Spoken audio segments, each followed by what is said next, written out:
Welcome, everyone, to the Montessori Family Alliance. We're so glad that you're here with us today. Christine and I, some of you probably have seen us a lot of times lately, and here we are again. So again, thank you for joining us. And now we're going to go ahead and get started. Miss Christine Lowry is a friend and colleague of mine, and we do work together often. She is a Montessori special education teacher. She is a family counselor and coach, and she has been in Montessori for a very long time, founding her own school, teaching in the classrooms. She has a daughter of her own who's grown, and so she's got lots and lots of experience with families and children. And now when we're in this time of difficulty and change and upheaval, she has a great broadcast for us today. So if, without further ado, Christine, I'm going to let you go ahead and start the broadcast. Great, thank you. You're welcome. Okay, so, more technical difficulties here. There we go. Okay, so we're just going to jump right on in. If you would be interested in having us do another webcast on the signs of stress in children at different ages, let us know. I'm going to pass over that for now and get right down to it, okay? Because I know this is the part that you're really needing to hear. We're hearing a lot from people that their children are showing a lot of signs of stress. There's a lot more upset. And so let's really focus on what do we do in the moment. So your child is really upset, maybe crying, maybe screaming, maybe however your child shows a lot of upset. The first thing that we want to do before we get involved in that upset at all is to prepare ourselves. This idea of co-regulation is something that we're learning more and more and more about how two brains connect. And if our brain is connecting to a stressed out child from a stressed out place ourselves, it's not going to do anything except escalate the situation and make it more difficult for us and more difficult for our child. So it's worth taking a moment. It can be 3 or 4 moments. Now, this is as long as your child's not doing anything that's dangerous to himself or others. Okay?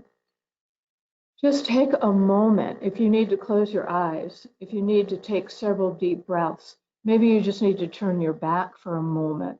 The idea is that you are putting yourself in a mental space of stopping and gathering and reacting from a thinking place rather than a reacting place.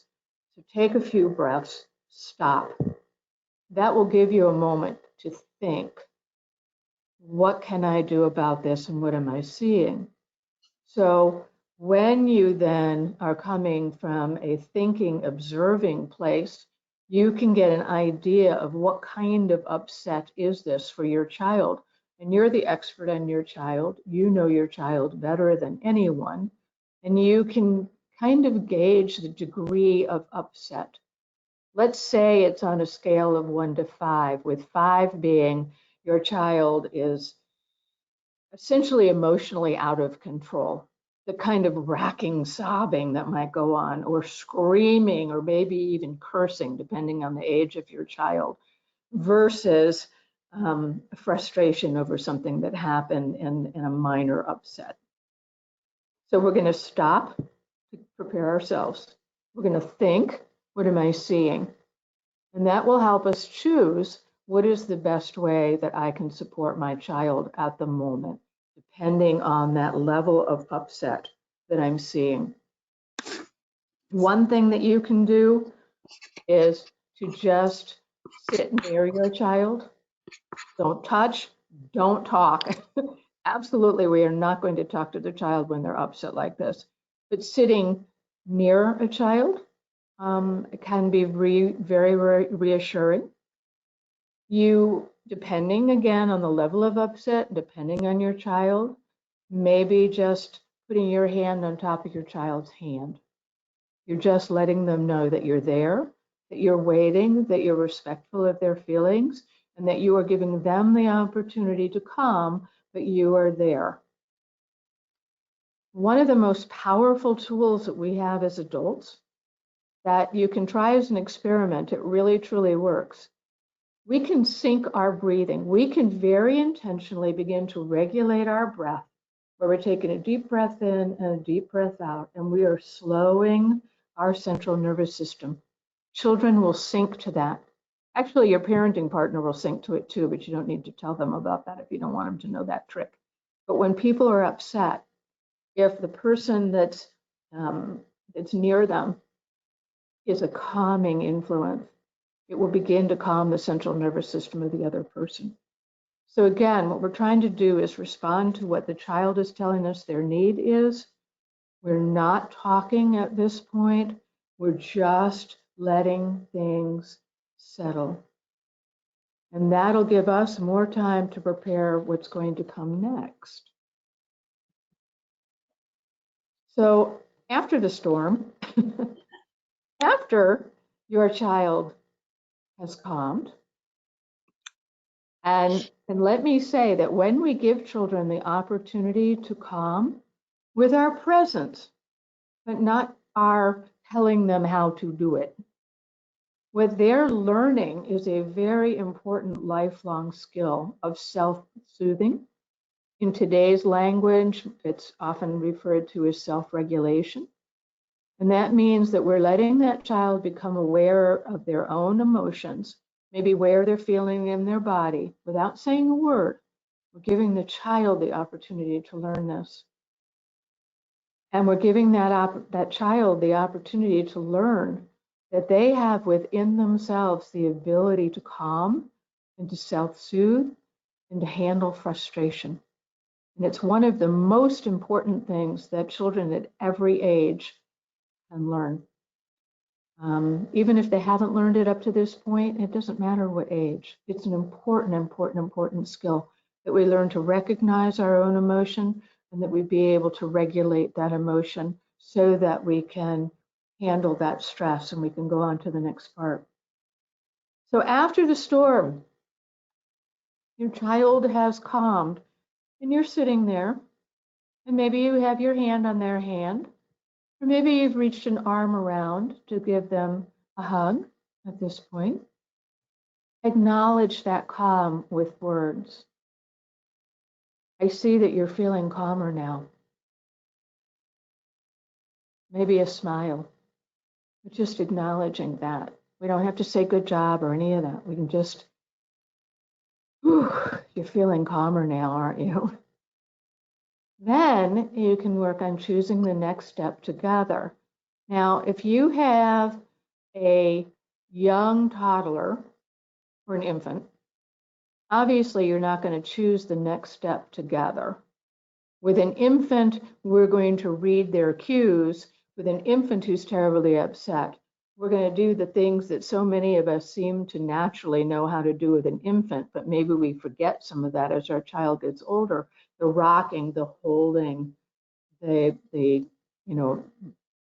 parent cooing that some parents do. If you have a young toddler who's not entirely verbal at this point, then the same thing. Your arm is around that child. You're sitting there. You're not saying anything, but you're saying to your toddler, "I see you are calm now." You're giving them the language. And any child who's more or less verbal, even a 24-month-old, many 24-month-olds or 24 to 30-month-olds can feel happy, sad, or mad. That may be the extent of their vocabulary, but I see that you're calm now. Let's think about what would help you feel better next. Okay. And Now, Christine, I'd like to jump in here for a minute. sure. With those really little ones that are somewhat verbal and then even younger that aren't real verbal yet. One of the things that you're going to want to do after you do all the things that Christine just told you, get calm, acknowledge the calm, you can say to those little bitty ones, you can say, I'm wondering if you are hungry. I'm wondering if, you're feeling sleepy. Usually with really, really little ones, it's a basic, it's a basic need. Sometimes they do get frustrated with things. Sometimes they don't even know what's going on. So give them some sort of options so they can choose, because they actually know within themselves if they're feeling hungry or if they're feeling sleepy, but they may not be able to express it verbally. So you need to sort of, give them some words and Right. let them see if any of those click for them. Exactly. Thank you so much for adding that, Lorna. Mhm. So we're going to choose the next step together with the child. What we're getting to is this idea of collaborating with your child, and you can do it from a very young age, particularly if you vary it in the way that Lorna is just suggesting. So maybe we're just going to sit quietly for a few moments just to reinforce that calm, to let that calm strengthen, to non-verbally let the child know that we are in that calm place with them, that we are together. It's a non-verbal way of saying, I'm supporting you in this moment right now. And then you might say, now again, as Lorna suggested, not to the younger, very young ones, but to a child who is at all verbal, you can say, would you like to talk about it? If they say no, then okay, they know they would not like to talk about it, and that's fine. But then we can go to, what are you ready for? And that might be a great way of introducing to a young toddler, what are you ready for? Are you ready for something to eat? Are you ready to lay down and rest for a few moments?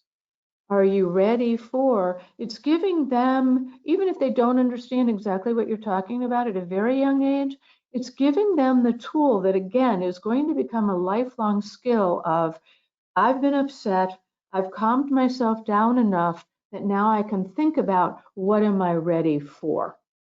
Yeah. So I have used this with 2.5-year-olds quite well. I've used it with 15-year-olds Mhm. quite well. It doesn't really matter the age of the child, but what you're doing is enlisting them in, you're not reading their mind, you're asking them, what are you ready for?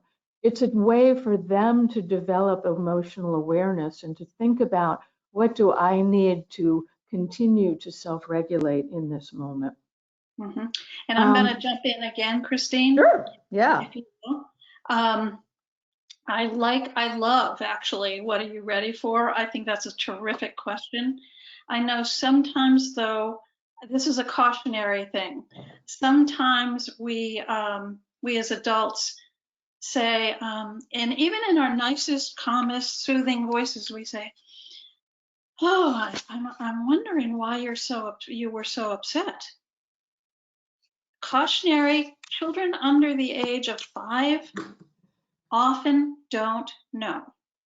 Okay, they just don't know. And so they can't answer that question. Right.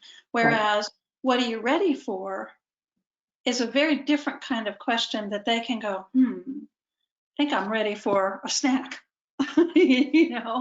or whatever it happens to be. So, Right. cautionary: don't ask really little children why, And because that's a difficult question. and can I add to that cautionary? Very young ones might not know why. Older ones might not want to say why. True. Right? That's, Very that's why we're asking, would you like to talk? Yeah. Is giving them the opportunity if they want to, but we also have to respect that they might not want to.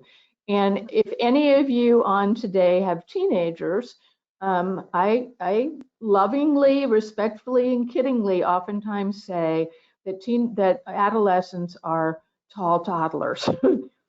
In many, in many ways, they are, except they're taller and they're more verbal, and they can be much more assertive in their, I don't need you, I don't want you, I want nothing to do with you right now.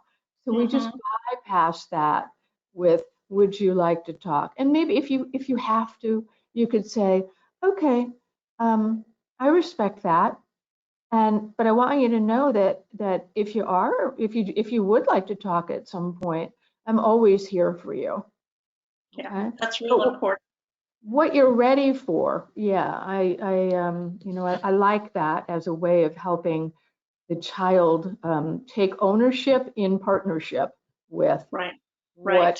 what's going on with them. So, okay, so let's talk about what's a proactive approach. Ideally, what we want, and this could be a whole course, but it could be a whole webcast We don't have webinar. time for that We don't today. have that much time, right?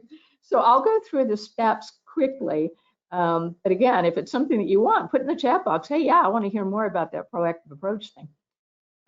So when the upset's over, completely and totally neutral time, everything's just going really, really well. Okay, not a problem at all.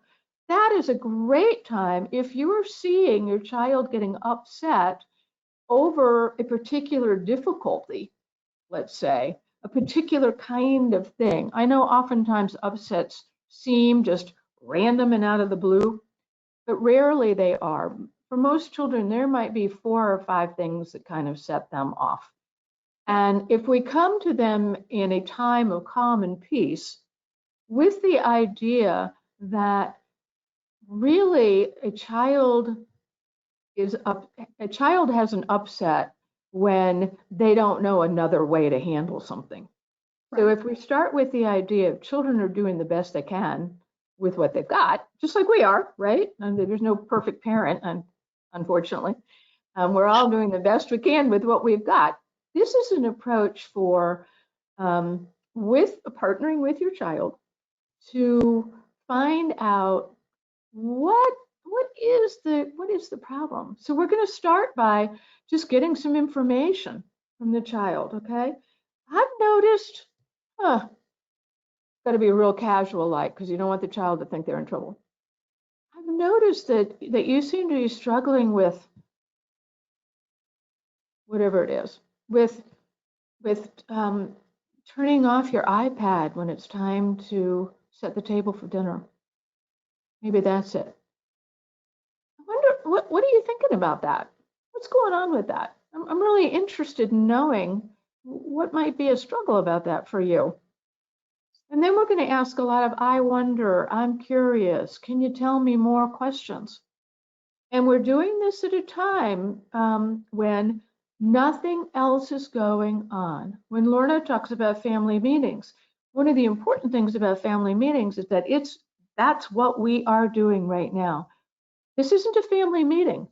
It's a one-on-one with you and your child, but your child has your absolute undivided attention and you are deeply listening with your ears, with your eyes, because body language facial expression can tell us so much about what somebody is saying.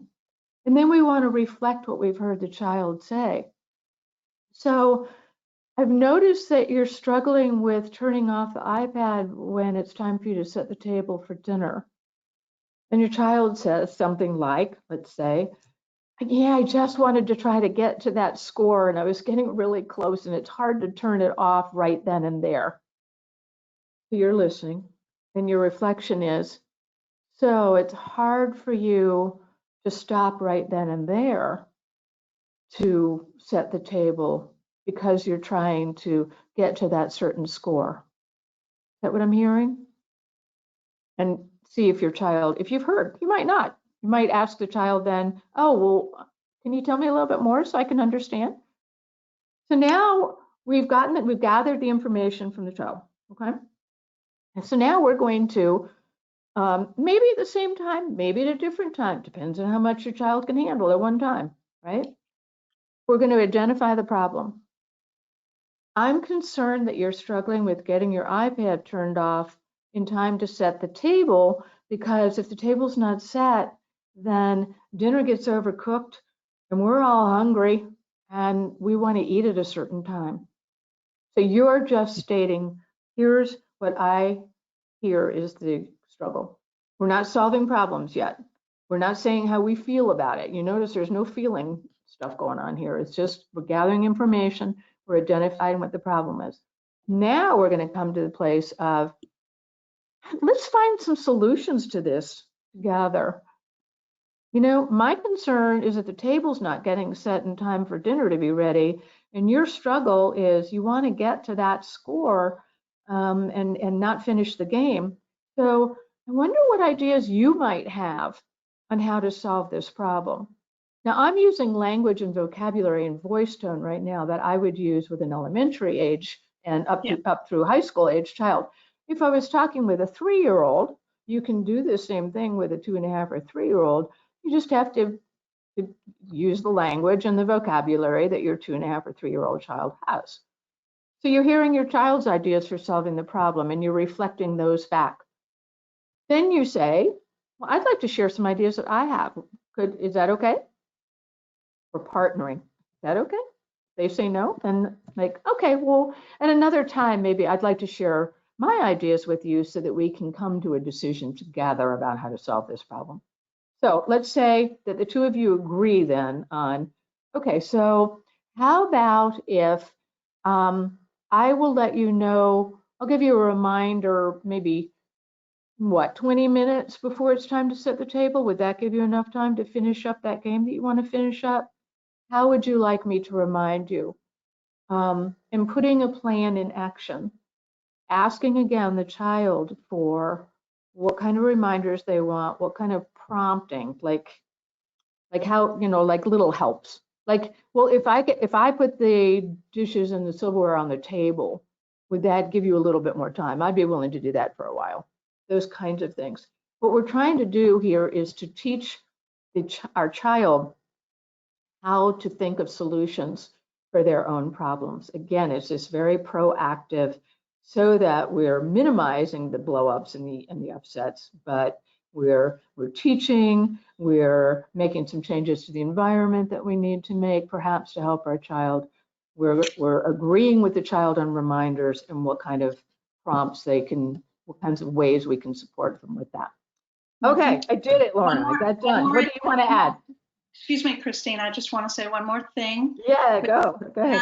Adds to what you've already said, and it's beautiful. One of the things that you want to do is when you allow a child to problem solve with you and you're partnering and you're learning to do this together, or the child's learning with you to do this, is that the child then feels some ownership. If you're the one that's always saying, okay, here's the solution, this is what we're going to do, this is why we're going to do it, the child will feel controlled. And if this is a power child, you will know it because they will try to take back the control that they And are you'll feeling. lose every time. This kind of problem solving works for all personality types, but it particularly works really well with a child who really likes to have some power, to feel like they can be kind of a leader. So thank you for waiting for that. Sure. And you know, I'm going to make the assumption that if you are with us today, it's because your child is in a Montessori program or you're exploring Montessori for your family. This is very, very consistent with what happens in Montessori classrooms at every level, including toddler. Children are making independent choices for a good part of their day. They're also learning how to solve problems with support to the point where then they are able to creatively think of ways of solving their problems when they're adolescents. So, you know, again, this is kind of a lifelong thing for all of us. It can be a really helpful way of interacting with other adults. It is. All right, Yeah. Christine, we are on to 132. I do want to Thank tell you. the folks that maybe came a little later, we're going to go a few more minutes now because we started a little bit later. So if you can hang in there with us, we will finish up in just a few minutes. Also, if you have any questions or comments, please go ahead and put them into the questions area. All right, Christine, go. That was a crash course. As I said, there could be many, many, many, many more talks and conversations about what we just talked about. And if that's something that you would like, It's always helpful for Lorna and I to know what you're needing and what you would like that we can support you with. So please put in the chat box or in the question bar. I'm not on Zoom, we don't have chat. Put in the question bar that I'd like to learn more about this. And that's Absolutely. really something that we can think about. Right. We do have some courses coming up with the Montessori Foundation. These are a few of them that you see here. The Parenting Puzzle is a self-paced course that's really about, as Lorna says, family leadership. How you're leading this happy, harmonious home, and it's a terrific course.